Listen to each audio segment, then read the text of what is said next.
Jumpa kembali kita di YouTube channel GPDI Philadelphia Karangkemiring. Kita berdoa sebelum kita dengar firman Tuhan. Bapa di surga, di dalam nama Tuhan Yesus Kristus, Allah yang kami puja dan sembah, kami mengucap syukur kalau Tuhan mempercayakan firman-Mu untuk Engkau perdengarkan ke telinga dan hati kami. Satu hal yang kami tahu membentuk kami serupa dengan Yesus. Berfirmanlah Tuhan bagi kami siap menerima firman Tuhan dalam nama Tuhan Yesus Kristus. Haleluya, haleluya, haleluya. Obadya pasal 1 ayat 1 sampai ayat 16. Demikian bunyi firman Tuhan. Nubuat tentang Edom, penglihatan Obadya. Beginilah firman Tuhan tentang Edom. Suatu kabar telah kami dengar dari Tuhan. Saudara-saudara yang dikasihi oleh Tuhan Yesus, kita melihat firman Tuhan dalam kitab Obadya. Tuhan datang kepada Nabi Obadya untuk memperjelas tentang Edom. Edom ini adalah saudara dari orang Israel yang melarang orang Israel melewati daerah mereka ketika keluar dari tanah perbudakan, yaitu tanah Mesir. Dan kita melihat topik firman Tuhan sore hari ini adalah tentang kesombongan. Ada 4 ciri dari kesombongan atau seseorang yang sombong. Yang pertama di ayat 2, merasa diri lebih dari orang lain. Yang pertama, kita mendeteksi seseorang sombong, yaitu merasa diri lebih daripada orang lain. Di ayat 2, sesungguhnya aku membuat engkau Edom yang menentang orang Israel mau melewati tanahnya. Tuhan berkata, sesungguhnya aku membuat engkau kecil di antara bangsa-bangsa. Engkau dihinakan sangat. Edom merasa besar. Edom merasa hebat. Edom merasa diri lebih dari yang lain. Negara yang lain. Dia merasa diri lebih. Sehingga ketika saudaranya, umat Israel, umat pilihan Tuhan, ingin atau mau melewati tanah mereka untuk menuju Kanaan, mau tidak mau orang Israel harus melewati tanah Edom. Orang Israel sudah berniat baik. Mereka minta izin kepada pemuka-pemuka Edom, tapi ditolak mentah-mentah. Merasa diri Edom besar, hebat, merasa diri lebih daripada bangsa lain, merasa diri sangat kuat sekali. Tetapi Obadya di dalam ayat 2 pasal 1, Tuhan menegaskan bahwa sesungguhnya Tuhan membuat Edom itu kecil di antara bangsa-bangsa. Jadi kalau orang sombong, dia cirinya bisa kita tahu, dia kelihatan merasa diri lebih dari orang lain. Orang lain tidak ada apa-apa. Orang lain itu kecil seujung kuku. Oh, haleluya. Itulah ciri yang pertama orang sombong. Haleluya. Saya berdoa agar kita tidak ada roh merasa diri lebih daripada orang lain. Padahal sesungguhnya dia kecil. Haleluya, haleluya. Itu jelas dikatakan oleh Tuhan kepada Nabi Obadya untuk orang Edom, suku bangsa Edom, bahwa mereka kecil sebenarnya. Kita mendeteksi bagaimana sih orang sombong itu. Yang kedua, haleluya, angkuh, hatinya angkuh. Itu yang kedua. Ayat 3 berkata begini, keangkuhan hatimu telah memperdaya engkau. Ya, engkau yang tinggal di liang-liang batu, di tempat kediamanmu yang tinggi. Engkau yang berkata dalam hatimu, siapakah yang sanggup menurunkan aku ke bumi? Sekalipun engkau terbang tinggi seperti burung Raja Wali, bahkan sekalipun sarangmu ditempatkan di antara bintang-bintang dari sana pun aku akan menurunkan engkau. Demikianlah firman Tuhan. Yang kedua, keangkuhan hati. Hatinya angkuh. Dia haleluya, haleluya, ingin naik karena tempatnya, posisinya mungkin seperti itu kita katakan, tapi sesungguhnya posisinya tidak di atas. Haleluya, justru rendah. Siapa yang merendahkan? Tuhan yang menentang orang sombong. Obadya datang membawa firman Tuhan kepada orang Edom supaya mereka tidak angkuh hati. Kalau angkuh hati, Tuhan sendiri yang merendahkan. Saya berdoa buat pemirsa supaya pemirsa tidak ada yang angkuh hatinya. Kalau engkau punya, tetanggamu nggak punya, janganlah angkuh hatimu. Kalau engkau punya talenta banyak, orang lain mungkin pas-pasan talentanya, bahkan mungkin talentanya nggak ada ukurannya menurut ukuran yang umum. Tapi jangan angkuh, haleluya, karena Tuhan yang mengangkat seseorang dan Dia yang merendahkan, haleluya. Mazmur bilang Dia mengangkat seseorang, Dia juga merendahkan seseorang. Jadi jangan angkuh. Inilah ciri orang yang sombong, angkuh, haleluya. Kalau kita bilang angkuh itu bahasa gampangnya dimengerti adalah orang Manado bilang, DP langit so anyir dia cium, begitu ya, haleluya. Kalau orang Manado bilang langit itu anyir dia cium, pandangannya ke depan, ke atas begini, haleluya, angkuh hidup. Tidak ada yang diangkuhkan dalam hidup ini. Hidup itu seujung kuku jika tanpa Tuhan.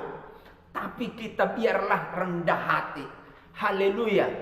Yang ketiga, orang sombong seperti apa sih? Haleluya. Senang melihat saudaranya jatuh.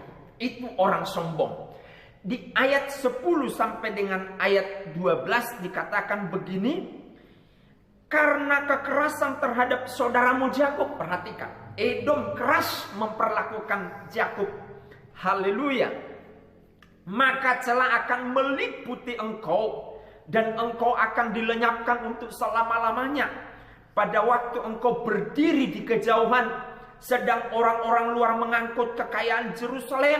Perhatikan. Dan orang-orang asing memasuki pintu gerbangnya. Pintu gerbang Yerusalem dilihat oleh orang Edom. Oh haleluya, Yakub, kota Yerusalem diangkut. Oh haleluya, kekayaannya, pintu gerbangnya, dan membuang pundi atasnya. Engkau pun seperti salah seorang dari mereka itu. Janganlah memandang rendah saudaramu pada hari kemalangannya, dan janganlah bersukacita atas keturunan Yehuda pada hari kebinasannya, dan janganlah membual pada hari kesusahannya. Jadi ada musuh dari orang Israel. Haleluya, Yerusalem diperas, atau katakanlah Yerusalem diangkut kekayaannya, dikeruk kekayaannya karena ketidakberdayaannya. Mungkin karena persenjataan militernya tidak sebanding dengan lawannya, sehingga Israel harus jatuh. Atau mungkin saja karena dosa mereka, lalu Tuhan menghajar mereka dengan musuh, sehingga Yerusalem harus diangkut, dikeruk kekayaannya oleh penjajah atau musuh mereka. Tetapi Edom bukannya justru membantu saudaranya Yakub, Yerusalem, kota Allah, haleluya. Tapi dia justru senang mentertawakan, bahkan dia mungkin bertepik sorak, hore, Yakub, Yerusalem jatuh. Dia senang dengan kejatuhan orang. Ini adalah tipe kesombongan. Orang kalau senang, apalagi musuhnya jatuh, dia langsung melonjak kegirangan. Oh, ini adalah bibit-bibit kesombongan. Haleluya, haleluya. Jangan sampai ada pada diri kita orang Kristen.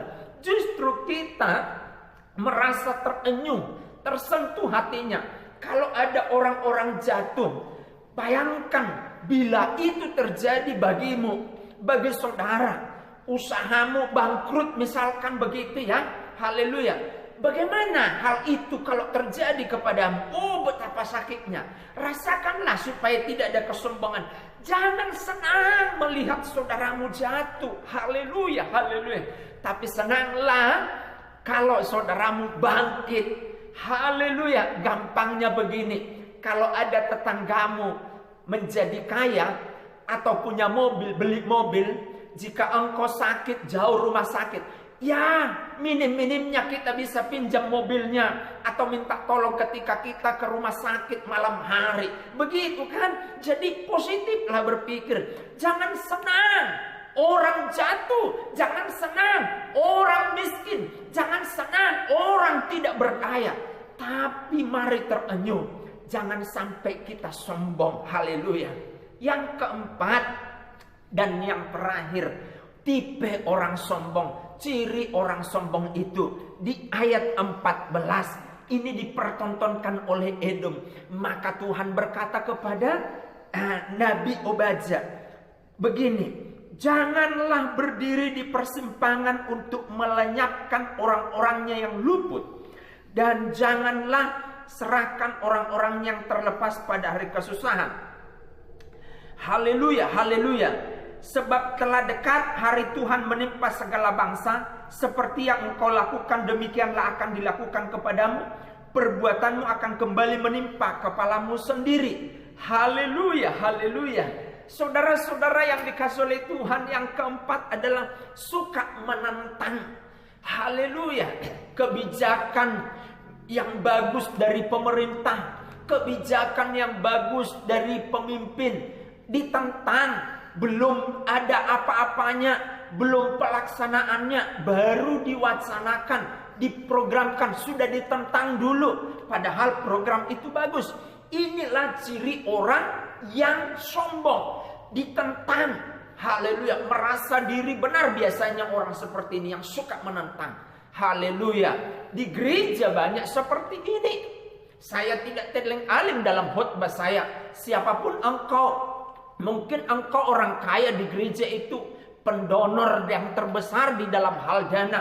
Tapi saya mau berkata begini, ketika ada kebijakan dari pimpinanmu tidak pas dengan engkau, jangan suka tantang. Saya mau katakan, yang engkau tantang adalah Tuhan.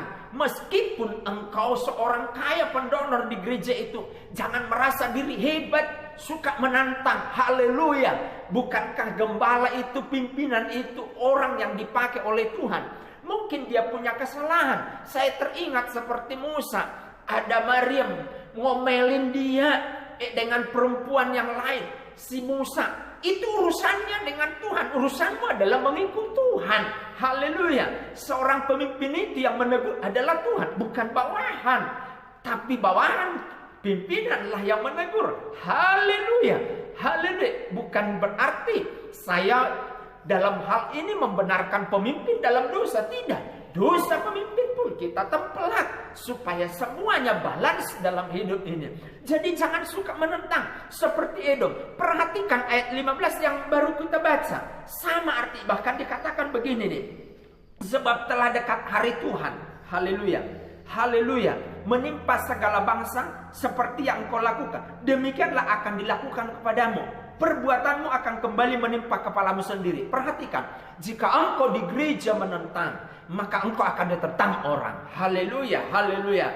Jangan sombong, jangan sombong. Hidup itu singkat, jangan sombong. Isilah dengan hal-hal yang baik, yang bermanfaat, yang membuat orang senang. Haleluya. Tidak ada musuh orang seperti itu. Puji Tuhan. Demikian firman Tuhan pada kesempatan ini. Haleluya, haleluya, haleluya, haleluya.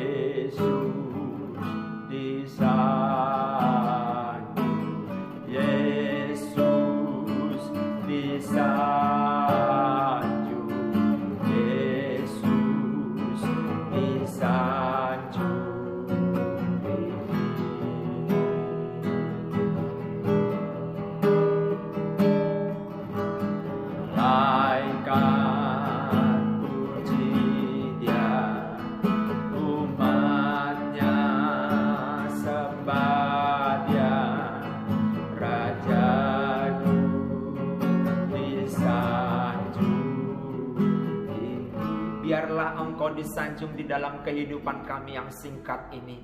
Siapapun kami Tuhan, mungkin kami sebagai jemaat, mungkin kami sebagai tokoh, Tuhan biarlah tidak ada kesombongan bagi kami, karena Tuhan sudah membeberkan tipe orang sombong melalui Obadya yang sudah kami baca. Oh, pada kesempatan ini yang sudah kami pelajari, oh, khotbah kontekstual ini membuka pikiran kami untuk melihat diri kami. Jangan sampai ada kesombongan, jangan sampai ada, oh haleluya, haleluya, kesombongan, merasa diri lebih daripada orang lain, merasa diri bisa. Jangan sampai kami merasa, oh, angkuh hati kami, dan jangan kami merasa senang melihat orang lain jatuh, dan kami jangan suka menentang, sehingga kami menjadi orang-orang yang rendah hati, menjadi jemaat yang rendah hati, menjadi hamba Tuhan yang rendah hati, menjadi pemimpin negeri kami yang rendah hati. Terpujilah Tuhan. Berkati bangsa kami Tuhan, berkati negeri kami, berkati pemerintahan kami, mulai dari presiden, oh, gubernur-gubernur, bupati-bupati, camat-camat, kepala-kepala desa, oh, dalam nama Yesus, agar setiap kebijakan yang dilaksanakan, oh, menjadi satu kebijakan yang profetik, apostolik, sehingga gereja Tuhan menjadi gereja yang bertumbuh dan berkembang di Indonesia. Terima kasih Tuhan, segala pujian hormat bagimu. Di dalam nama Tuhan Yesus Kristus kami berdoa dan mengucap syukur. Haleluya. Amin.